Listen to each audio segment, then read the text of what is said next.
Good morning everyone. आज की इस वीडियो में हम इनइक्विलिटी के बारे में जानने वाले हैं। तो इनइक्विलिटी के बारे में जानने से पहले सबसे पहले हम ये जान लेते हैं कि इनइक्विलिटी और इक्वेशन, जिसे हम 9th-10th में इक्वेशन पढ़ते हैं, इनइक्विलिटी और इक्वेशन में अंतर क्या होता है। तो सबसे पहले हम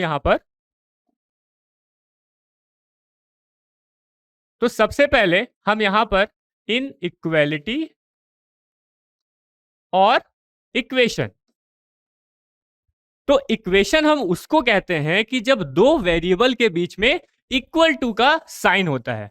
अगर ये दो वेरिएबल हैं एक्स और वाई, इनके बीच में इक्वल टू का साइन है तो इसे हम क्या बोलते हैं? इक्वेशन बोलते हैं। लेकिन अगर मैं इन इक्वलिटी की बात करूंगा तो इन इक्वलिटी हमें greater than, less than, greater than equals to, less than equals to, कुछ इस तरह के साइन हमें देखने को मिलेंगे। तो वो क्या होगा? इनइक्वलिटी होगा। जैसे दो वेरिएबल के बीच में हम अगर मैं यहां पे लिखूं कि x is greater then y, इसका मतलब क्या होगा कि x की जो भी वैल्यू होगी, x हमें पता नहीं है, x हमें यहाँ पे पता नहीं है, y हमें यहाँ पे पता नहीं है, ठीक है। तो ये लेकिन यहाँ पर ये जो साइन है वो बता रहा है कि x जो है वो ग्रेटर है y से। समझ में आ रही बात? ठीक है। अगर मैं यहीं पे लिख दूं कि x is less then y, इसका मतलब क्या हुआ कि x जो है वो y से छोटा है। और अगर यहाँ पे मैं फिर से एक और टर्म लिखता हूं कि x is greater than equals to y, इसका मतलब क्या है कि x जो है वो y से बड़ा तो है, साथ साथ x जो है वो y के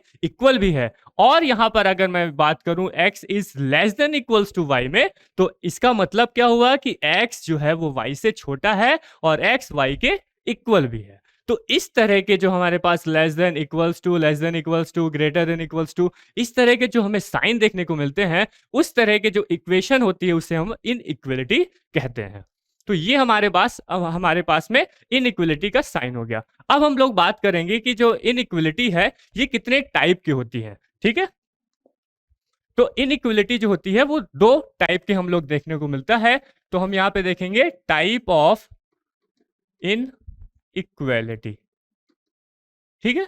तो टाइप ऑफ इनइक्वालिटी में सबसे पहला जो टाइप आता है वो होता है स्ट्रिक्ट इनइक्वालिटी। स्ट्रिक्ट इनइक्वालिटी क्या होती है? स्ट्रिक्ट इनइक्वालिटी में हमारे पास दो तरह के साइन आएंगे, एक होगा ग्रेटर का और दूसरा होगा लेस देन का। तो केवल ग्रेटर देन और लेस देन को, ऐसे इनइक्वालिटी को हम लोग स्ट्रिक्ट इनइक्वालिटी बोलते हैं। और अगर यहां पर हमारे पास दूसरा जो टाइप ऑफ इनइक्वालिटी है वो है स्लैक इनइक्वालिटी। Slack inequality. तो जो स्लैक इनइक्वालिटी होती है इसमें ग्रेटर देन इक्वल भी आता है और लेस देन इक्वल आते हैं। तो ये बात समझ में आई कि दो तरह के हमारे पास इनइक्वालिटीज होती हैं। एक होता है स्ट्रिक्ट इनइक्वालिटी जिसमें लेस देन और ग्रेटर देन आते हैं, और दूसरा होता है स्लैक इनइक्वालिटी जिसमें लेस देन इक्वल्स टू और ग्रेटर देन इक्वल्स टू आते हैं, ठीक है। ये चीज समझ में आ गया। अब उसके बाद हम लोग बात करते हैं यहाँ पर इंटरवल्स की, कि कितने तरह के हमारे पास यहाँ पर इंटरवल्स होते हैं, ठीक है। तो हम यहाँ पे बात करते हैं टाइप ऑफ इंटरवल्स की, ठीक है। तो टाइप ऑफ इंटरवल में सबसे पहले हमारे पास में आता है ओपन इंटरवल। ओपन इंटरवल हम किसे बोलते हैं ये यहाँ पे समझेंगे, ठीक है। ओपन इंटरवल, ठीक है। तो ओपन इंटरवल हम किसे बोलेंगे कि जब x की वैल्यू जो है वो मान लेते हैं 1 से 4 के बीच में लाई कर रही है। ये हमारे पास एक एग्जांपल है कि अगर x की वैल्यू 1 से 4 के बीच में लाई कर रही है, ठीक है। इसका मतलब हम इसको कैसे समझेंगे? अगर इसको नहीं समझ में आ रहा है तो इसको हम ब्रेक भी कर सकते हैं। कैसे ब्रेक कर सकते हैं? कि यहाँ पे देखो, केवल हम इसको देखेंगे, केवल हम अगर इस चीज को देखें तो यहाँ पे क्या लिखा हुआ है कि x इज ग्रेटर देन 1, मतलब x की जो वैल्यू है वो 1 से बड़ी जा रही है। समझ में आया? और अगर मैं फिर से यहां पर इस वैल्यू को देखूं तो यहां पे ये क्या बोल रहा है कि x की वैल्यू जो है वो 4 से छोटी है। तो इसका मतलब क्या हुआ? x की वैल्यू जो है 1 से बड़ी और 4 के बीच में है। यहाँ पे देखो इक्वल नहीं लगा है, तो इक्वल ना लगने का मतलब क्या है कि 1 और 4 के बीच में होगी x की वैल्यू, ना तो 1 हो सकती है ना ही 4 हो सकती है। क्लियर हो गई बात? तो इस तरह के जो इंटरवल होते हैं इसे हम ओपन इंटरवल कहते हैं। तो इसे हम रिप्रेजेंट कैसे करते हैं, इस तरह के इंटरवल को हम किस तरह से रिप्रेजेंट करते हैं यहाँ पे देखेंगे। ठीक है, तो इसे हम जो ओपन इंटरवल होता है इसे हम रिप्रेजेंट करते हैं x बिलोंग्स टू, ये जो साइन होता है इसको हम लोग क्या बोलते हैं, बिलोंग्स टू बोलते हैं। तो x belongs to circle bracket of 1,4, circle bracket of 1,4। तो जब भी हम ओपन इंटरवल की बात करेंगे तो यहां पर हमारे पास सर्कल इंटरवल आएगा, सर्कल ब्रैकेट लगाएंगे, यहां पे क्या लगाएंगे, सर्कल ब्रैकेट। क्लियर हो गई बात। अब नेक्स्ट हम लोग बात करते हैं सेकेंड टाइप ऑफ इंटरवल की, जो कि हमें देखने को मिलेगा क्लोज इंटरवल। ठीक है, क्लोज इंटरवल। अब क्लोज इंटरवल क्या होता है कि मान लेते हैं एक एग्जांपल के थ्रू कि जो x है उसकी वैल्यू 2 से लेके 6 के बीच में, जो x है यहाँ पे लिखा हुआ है कि x जो है वो 2 और 6 के बीच में लाई कर रहा है, और साथ ही साथ देखो यहाँ पे क्या लिखा हुआ है, इक्वल लगा हुआ है। तो इस इक्वल का मतलब क्या है कि 2 भी लाई करेगा, 2 भी यहाँ पे वैलिड होगा और 6 भी वैलिड होगा। तो इसे हम इस तरह के जो इंटरवल होते हैं इसे हम क्लोज इंटरवल कहते हैं। और इसे हम कैसे रिप्रेजेंट करते हैं, ध्यान से देखिएगा, इसे हम रिप्रेजेंट करते हैं x बिलोंग्स टू, ऐसे ही रिप्रेजेंट करते हैं कि x की वैल्यू कहां से, जैसे यहाँ पर ओपन इंटरवल था तो यहाँ पर x की वैल्यू 1 से 4 के बीच में लाई कर रही थी, तो यहाँ पे हम लोग क्या लगाए, ओपन इंटरवल लगाए।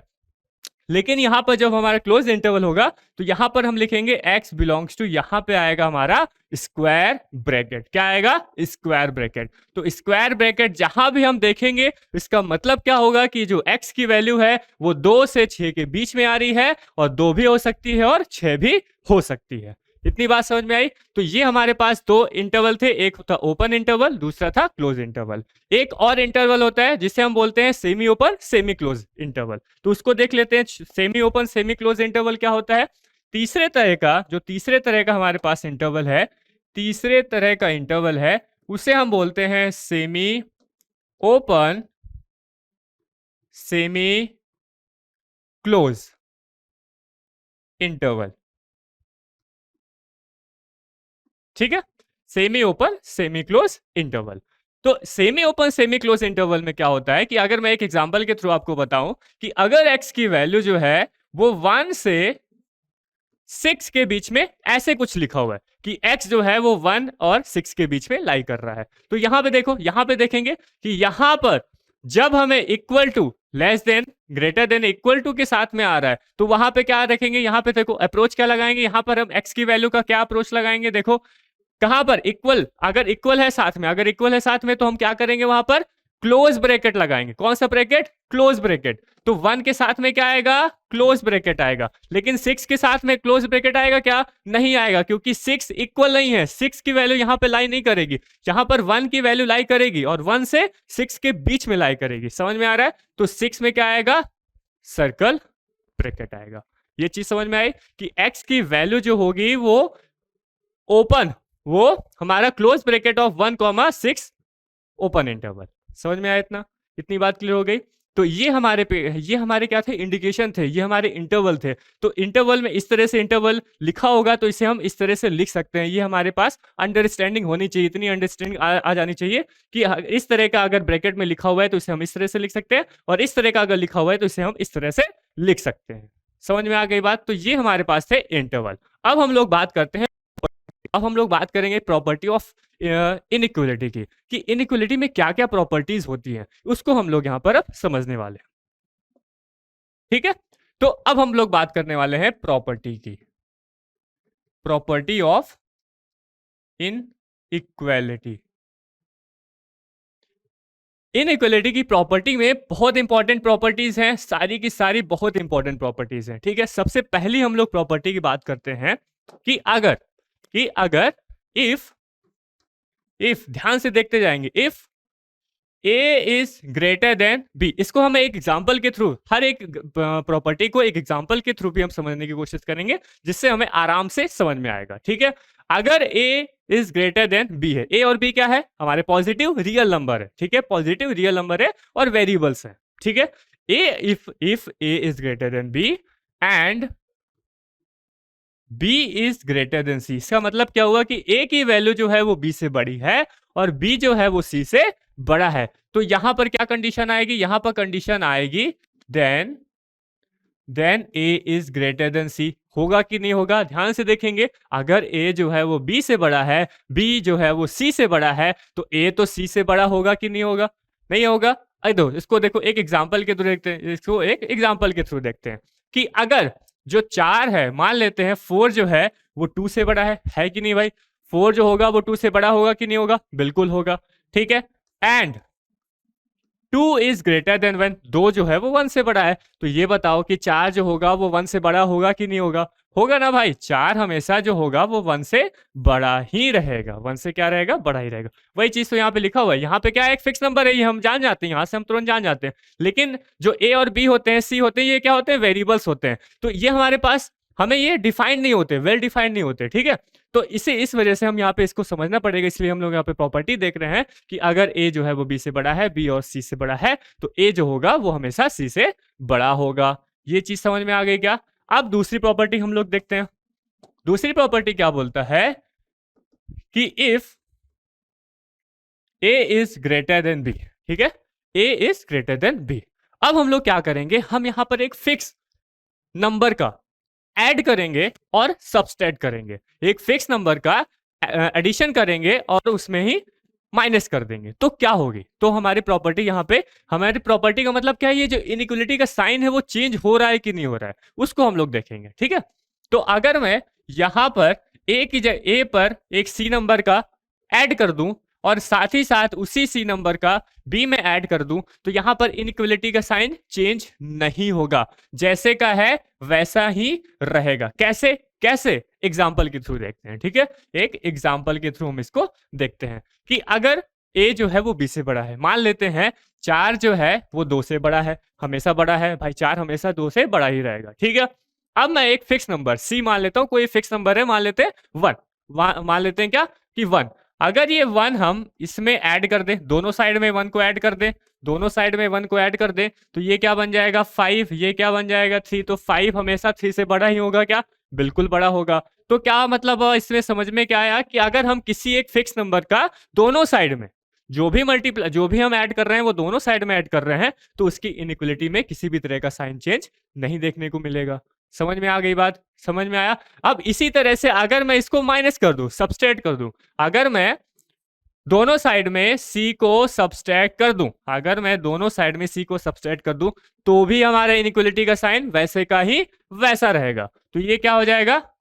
a minus C is greater than b minus C ही रहेगा। इसको भी एग्जांपल के थ्रू देख लो, इसको भी एक एग्जांपल के थ्रू देख लेते हैं। कैसे? वही देख लो, एग्जांपल 4 इज ग्रेटर देन 2 है, ठीक है। इसमें अगर मैं -1 का, अगर मैं 1 को सबस्ट्रैक्ट कर दूं, 1 को क्या कर दूं? सबस्ट्रैक्ट कर दूं, तो ये हो जाएगा 4 - 1। यहां पर भी 1 को सबस्ट्रैक्ट कर देंगे तो 2 - 1 हो जाएगा, तो ये क्या आ जाएगा हमारा? 3, और ये हो जाएगा 1। तो 3 हमेशा क्या होता है? 1 से बड़ा ही होता है। तो इससे क्या समझ में आया? इससे हमें ये समझ में आया, इस प्रॉपर्टी से हमें ये समझ में आया कि अगर ए इज ग्रेटर देन बी है, उसमें हम किसी एक फिक्स नंबर का ऐड करते हैं या फिर सबस्ट्रैक्ट करते हैं, तो उसकी इनइक्वलिटी में किसी भी तरह का साइन चेंज देखने को नहीं मिलता है। क्लियर हो गई बात? अब नेक्स्ट हम लोग बात करते हैं, नेक्स्ट प्रॉपर्टी की बात करते हैं। तो नेक्स्ट प्रॉपर्टी में क्या है? तीसरी प्रॉपर्टी है कि इफ, वही हम चलते हैं फिर से इफ की तरफ। If A is greater than B, A हमारा क्या है? मान लेते हैं बी से बड़ा है, ठीक है। अब मैं क्या करता हूं कि जो सी है, एक फिक्स क्वांटिटी है, एक पॉजिटिव क्वांटिटी है, उसको हम लोग क्या करते हैं? दोनों साइड में एक बार मल्टीप्लाई करके देखते हैं, फिर दोनों साइड में एक बार डिवीजन करके देखेंगे। एक बार क्या करते हैं? मल्टीप्लाई करते हैं और एक बार डिवीजन करके देखते हैं, उसके साइन में चेंज आता है कि नहीं आता है वो देख लेते हैं, ठीक है। अगर मैं एक फिक्स क्वांटिटी सी नंबर का दोनों साइड में मल्टीप्लाई करता हूं, तो हमारे पास किसी भी तरह के जो इनइक्वलिटी का साइन है वो चेंज होते हुए नहीं दिख रहा है। कैसे नहीं दिख रहा है? एक एग्जांपल के थ्रू फिर से हम समझने की कोशिश करते हैं। वही एग्जांपल लेते हैं कि अगर 4 इज ग्रेटर देन 2, इसमें एक फिक्स क्वांटिटी, एक पॉजिटिव फिक्स क्वांटिटी सी का मल्टीप्लाई करते हैं। पॉजिटिव, ये बात याद रखेंगे, ठीक है।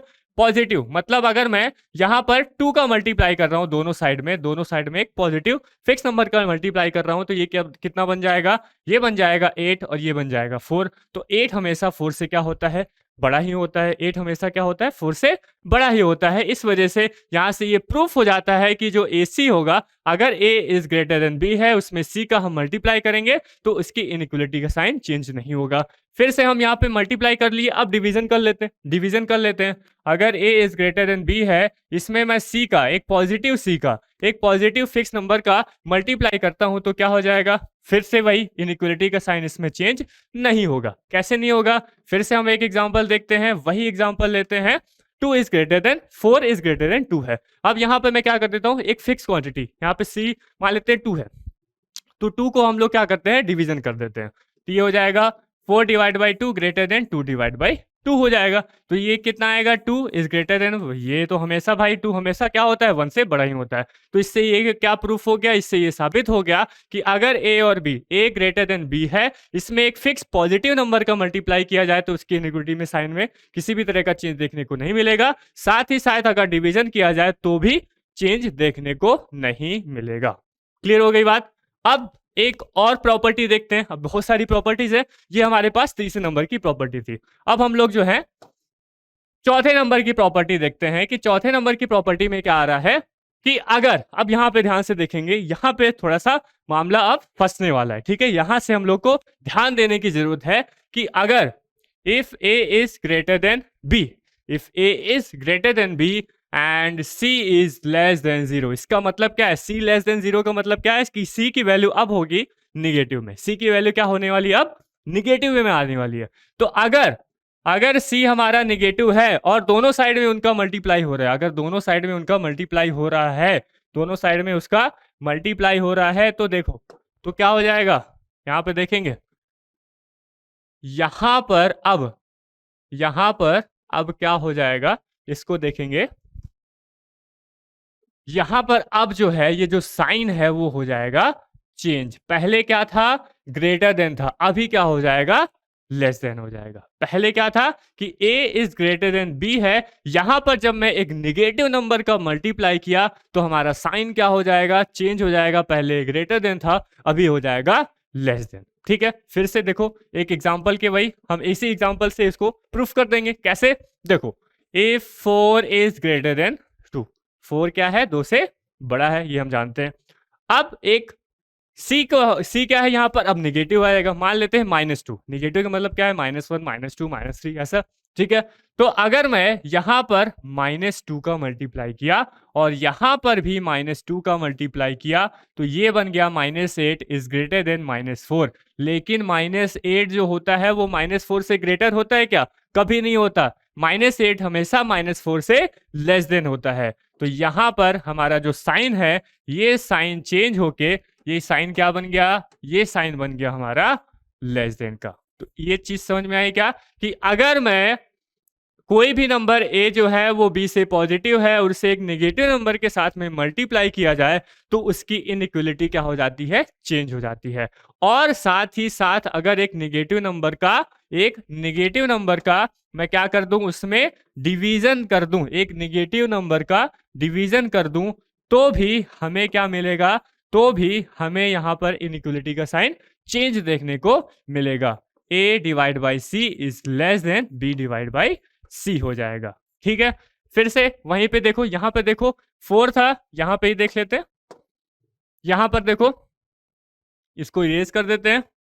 ये तो हम समझ गए कि ये क्या हो गया था हमारा माइनस में आ गया था, साइन चेंज हो गया था। ठीक है, अब हम लोग ने क्या कर दिया यहाँ पे डिवीजन कर दिया, यहाँ पे डिवीजन किया तो डिवीजन से क्या हो जाएगा, फिर से देखो डिवीजन से हो जाएगा 4 इज ग्रेटर देन 2, ये हमारा एक एग्जांपल है। इसमें हम लोग क्या कर दे रहे हैं, इसमें हम लोग कर दे रहे हैं डिवीजन, तो 4 डिवाइड बाई -2। ठीक है, सी क्या था, सी हमारा निगेटिव था तो मान लेते हैं कोई एक नंबर निगेटिव -2 मान लेते हैं, is greater then 2 divide by -2। ये क्या हो जाएगा, ये क्या हो जाएगा -2 आएगा, इज ग्रेटर देन -1 और -2 हमें क्या बड़ा होता है क्या -1 से, नहीं होता है। -2 हमेशा क्या होता है -1 से छोटा होता है। इस वजह से ये जो साइन है वो ग्रेटर लेस देन, और यही हमें प्रूफ करना था कि अगर इसको ध्यान से देखेंगे कि अगर ए इज ग्रेटर देन बी और सी हमारा जो भी हम फिक्स नंबर से हम मल्टीप्लाई कर रहे हैं वो अगर निगेटिव नंबर है तो उसकी जो इनइक्वलिटी है वो चेंज हो जाएगी मल्टीप्लाई करने पर और डिवीजन करने पर। ये बात क्लियर हो गई? ठीक है, ये चीज समझ में आया। ये हमारे पास फोर्थ नंबर की प्रॉपर्टी थी। अब और नंबर की प्रॉपर्टी देखते हैं। ठीक है, अब नेक्स्ट हम लोग बात करते हैं फिर से पांचवें नंबर की प्रॉपर्टी। तो पांचवें नंबर की प्रॉपर्टी में क्या है कि ध्यान से देखेंगे इधर यहाँ पे कि if A is greater than B, ठीक है, ये हमेशा चल ही रहा है, हमारा ए जो है वो बी से बड़ा है। और यहाँ पे मैं बोला कि m जो है वो पॉजिटिव है। m is greater than zero का मतलब क्या है? m पॉजिटिव है। m लेस देन जीरो का मतलब क्या है? m नेगेटिव है। ठीक है, m is greater than zero. ठीक है, अब यहाँ पे देखेंगे कि तो इस कंडीशन में क्या होगा? इस कंडीशन में क्या हो जाएगा? ये इफ है, ये देन है, तो a power m is greater than b power m होगा। क्या होगा?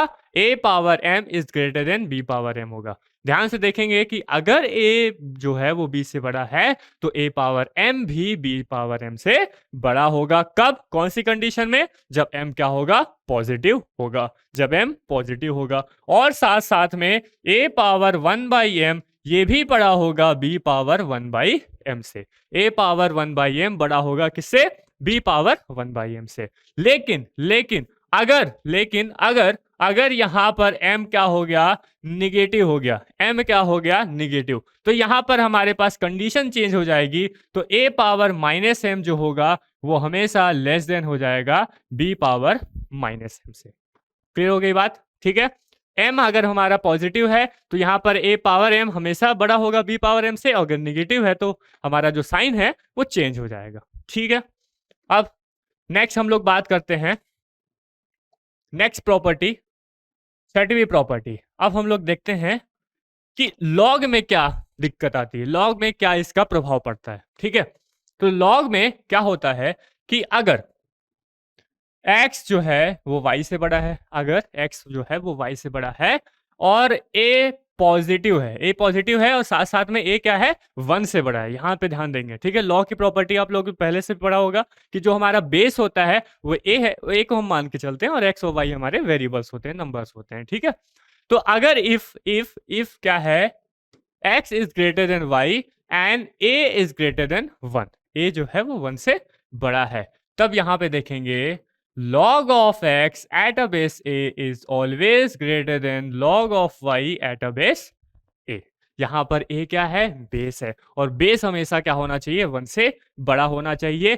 तब ही क्या होगा? x अगर y से बड़ा है तो log of x at a base a is greater than log of y at a base a होगा।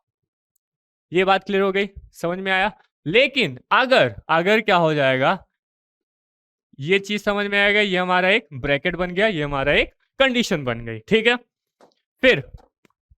फिर अब देखो, अगर x is greater then y, अब यहां पे देखेंगे, यहां पर अगर a जो है वो 0 से 1 के बीच में लाई कर रहा है, a क्या हो रहा है? 0 से 1 के बीच में अगर लाई कर रहा है, तब उस कंडीशन में ध्यान से देखेंगे, उस कंडीशन में log of x at a base a is less than क्या हो जाएगा? log of y at a base a हो जाएगा। क्लियर हो गई बात? ठीक है, समझ में आया कि अगर x और y, अगर x जो है वो y से बड़ा है और उसकी दूसरी कंडीशन क्या है कि a की वैल्यू 1 से बड़ी जा रही है, तो उस कंडीशन में log of x at a base a भी बड़ा होगा log of y at a base b से, एट अ बेस a से। और अगर x is greater then y है लेकिन यहाँ पर a की वैल्यू 0 से 1 के बीच में आ रही है, तो log of x at a base a is less then log of y at a base a हो जाएगा। ठीक है, यहाँ पर साइन क्या हो जाएगा? चेंज हो जाएगा। क्लियर हो गई बात? ठीक है, अब हम लोग नेक्स्ट इनइक्वालिटी, मॉड्यूलस इनइक्वालिटी के बारे में भी बात कर लेते हैं। ठीक है, कि अगर मॉड्यूलस इनइक्वालिटी मतलब मॉड ऑफ एक्स, अगर ये मॉड ऑफ एक्स जो है वो क्या हो जा रहा है? ए से छोटा हो जा रहा है। ठीक है, मॉड ऑफ एक्स जो है वो ए से क्या हो जा रहा है? छोटा। तो इस कंडीशन में इस कंडीशन में हमें किस तरह की इनइक्वालिटी देखने को मिलेगी? ध्यान से देखेंगे इसको। ठीक है, इस कंडीशन में हमारे पास में जो इनइक्वालिटी आएगी वो -a to a आएगी। कौन सा यहाँ पे कौन सा इंटरवल लगेगा?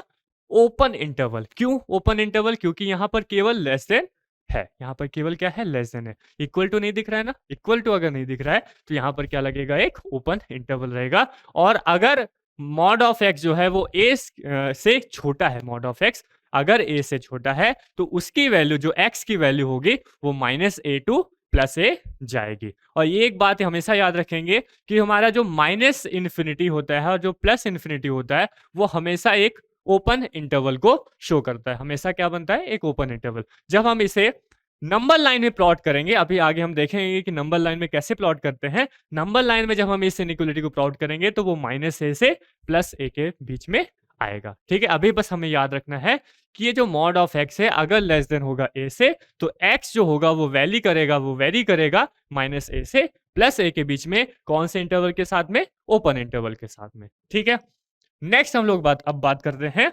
कि अगर ये जो मॉड ऑफ एक्स है वो क्या हो जा रहा है, लेस देन इक्वल टू ए हो जा रहा है। क्या हो जा रहा है, लेस देन इक्वल्स टू। अगर लेस देन इक्वल भी है साथ में तो यहां पर इस कंडीशन में क्या हो जाएगा, एक्स की वैल्यू कहां से कहां तक लाई करेगी, एक्स की वैल्यू -a से +a तक लाई करेगी। और साथ ही साथ -a भी वैल्यू होगी और +a भी वैल्यू होगी। क्यों, क्योंकि यहाँ पर इक्वल टू है। और यहाँ पर कौन सा इंटरवल रहेगा, यहाँ पर ओपन इंटरवल रहेगा, सॉरी क्लोज। यहाँ पर कौन सा इंटरवल रहेगा, क्लोज इंटरवल रहेगा।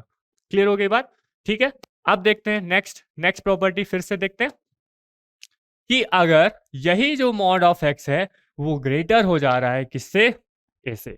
यही जो मॉड ऑफ एक्स है अभी तक क्या था, लेस चल रहा था ए से। ए हमारे पास क्या है, एक वेरिएबल है। ठीक है, और मॉड ऑफ एक्स अब इस कंडीशन में ग्रेटर हो जा रहा है ए से, तब इस कंडीशन में जो एक्स वैरी करेगा वो वैरी करेगा -∞ to -a union a comma infinity तक। कहां तक, a कॉमा इंफिनिटी तक। ठीक है, तो x यहां पर जब x मॉड ऑफ x क्या होगा, ग्रेटर होगा a से, तो उस कंडीशन में x की वैल्यू होगी वो -∞ से -a union a comma infinity तक रहेगा। ठीक है, अभी हम लोग यूनियन और इंटरसेक्शन में भी बात कर लेंगे कि यूनियन क्या होता है और इंटरसेक्शन क्या होता है। ठीक है, और दूसरी कंडीशन, एक और कंडीशन है कि अगर mod of x greater than equal हो गया a के, किसके, ग्रेटर देन इक्वल हो गया a के, तो इस कंडीशन में x जो बिलोंग करेगा, हमेशा याद रखेंगे जो -∞ है वो हमेशा ओपन इंटरवल को ही डिनोट करेगा। इसमें कभी भी क्लोज इंटरवल नहीं लगेगा, इस बात को हमेशा याद रखेंगे। ठीक है, तो ओपन इंटरवल ऑफ -∞, -a, यहां पर लगेगा क्या, क्लोज इंटरवल। यहां पर लगेगा क्या, स्क्वायर ब्रैकेट, यहां पर स्क्वायर ब्रैकेट लगेगा। और यूनियन क्या रहेगा, फिर से यहां पे देखो a है तो a में हमारे पास एक स्क्वायर ब्रैकेट लगेगा और इंफिनिटी में क्या लगेगा, ओपन इंटरवल और स्क्वायर ब्रैकेट लगेगा। तो ये बात समझ में आई क्या, ये चीजें आपको समझ में आई, ये चीजें आपको डायरेक्ट क्वेश्चन में दिखेंगी। ठीक है, बोलेगा कि वो मॉड ऑफ एक्स जो है वो 4 से छोटा आ रहा है तो एक्स की वैल्यू कहां से कहां तक लाई करेगी, तो हम बताएंगे कि एक्स की वैल्यू जो होगी वो -4 से 4 के बीच में लाई करेगी। और अगर यहाँ पे फिर से मॉड ऑफ एक्स जो है वो 4 और 4 से इक्वल होगा तब क्या होगा, तब यहाँ पे होगा कि x जो होगा वो बिलोंग्स करेगा -4 से 4 और साथ में -4 भी रहेगा और 4 भी रहेगा। ठीक है, इस कंडीशन में भी मॉड ऑफ x अगर 4 से बड़ा आ रहा है तो इस कंडीशन में ये वैल्यू होगी, और 4 से छोटी आ रही है, 4 मतलब कोई भी एक नंबर, उस कंडीशन में ये वैल्यू हमें डायरेक्ट यहाँ पर वैल्यू पुट करना है, हमारा आंसर आ जाएगा। क्लियर है। ठीक है, अब उसके बाद एक और फिर से प्रॉपर्टी हम लोग देख लेते हैं, एक और प्रॉपर्टी कि अगर ये जो मॉड ऑफ एक्स है वो a और b के बीच में लाई कर रहा है। ठीक है, a और b के बीच में लाई कर रहा है, तो इस कंडीशन में x की वैल्यू क्या होगी, इस कंडीशन में x की वैल्यू -b से -a के बीच में। इस कंडीशन में जो x की वैल्यू होगी वो -b, -a union a, b रहेगी। यूनियन क्या रहेगा, a, b रहेगा। समझ में आया। ठीक है, और अगर मॉड ऑफ x जो है वो a और b के बीच में लाई भी कर रहा है और साथ साथ a और b के इक्वल भी है, तो इस कंडीशन में क्या हो जाएगा, x बिलोंग्स टू, यहाँ पर कौन सा ब्रैकेट लगेगा, यहाँ पर क्लोज ब्रैकेट लगेगा, यहाँ पर स्क्वायर ब्रैकेट रहेगा, वो होगा -b, -a, एक close interval union close interval a, b। Clear हो गई बात।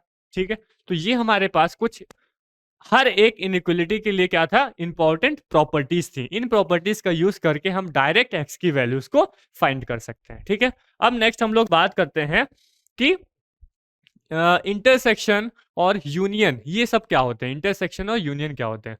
तो अगर मान लेते हैं एक एग्जांपल के थ्रू देखते हैं कि x की जो वैल्यू है वो मान लेते हैं -1 से 5 है, और यूनियन यहाँ पे क्या लिखा हुआ है, यूनियन लिखा हुआ है 2,8 लिखा हुआ है, इस तरह से है। ठीक है, तो इसे हम अगर नंबर लाइन में प्लॉट करते हैं, क्या करते हैं, सबसे पहले नंबर लाइन में प्लॉट करते हैं। तो नंबर लाइन का प्लॉट करने का मतलब क्या है, जो मिड पॉइंट है वो हमेशा 0 रहेगा, 0 के इस साइड में क्या रहेगा, माइनस नंबर रहेंगे, इधर साइड में क्या रहेंगे, पॉजिटिव नंबर रहेंगे।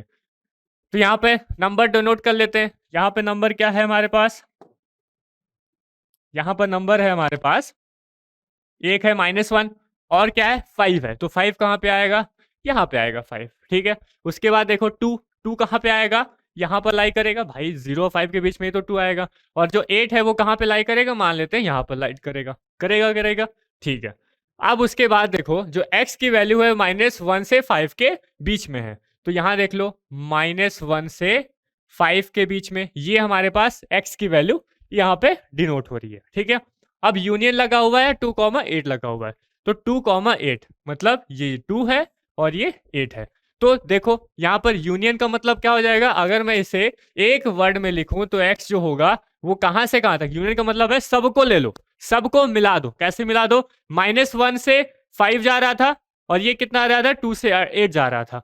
तो हमें इसको जब मिला देंगे, इसको पूरा मिला देंगे तो -1 से ये कहां तक जाएगा, 8 तक जाएगा। कितने जाएगा, -1 से 8 जो होगा वो यूनियन का मतलब होगा -1,5 यूनियन 2,8 का मतलब क्या हुआ, इसकी जो x की वैल्यू होगी वो -1 से 8 के बीच में लाई करेगी। क्लियर हो गई बात। अभी मैं इंटरसेक्शन, हम लोग एक और इंटरसेक्शन देख लेते हैं।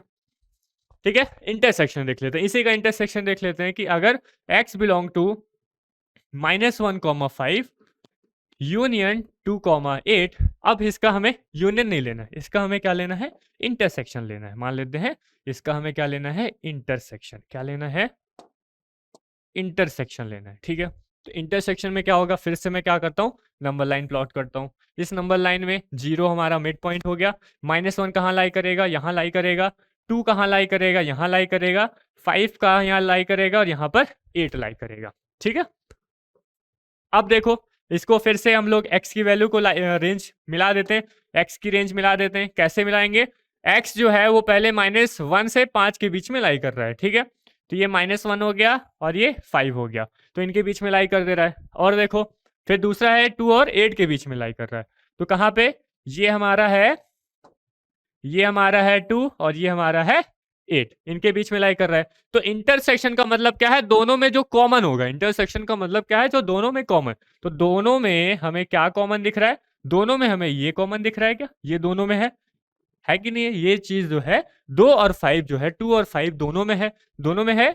तो इसका मतलब क्या हो जाएगा, इसका मतलब हो जाएगा कि अगर मैं -1,5 और 2,8 का इंटरसेक्शन लूंगा तो यहां पर हमें इंटरसेक्शन देखने को मिलेगा 2,5, ये हमारा क्या हो जाएगा, इंटरसेक्शन हो जाएगा। क्लियर है।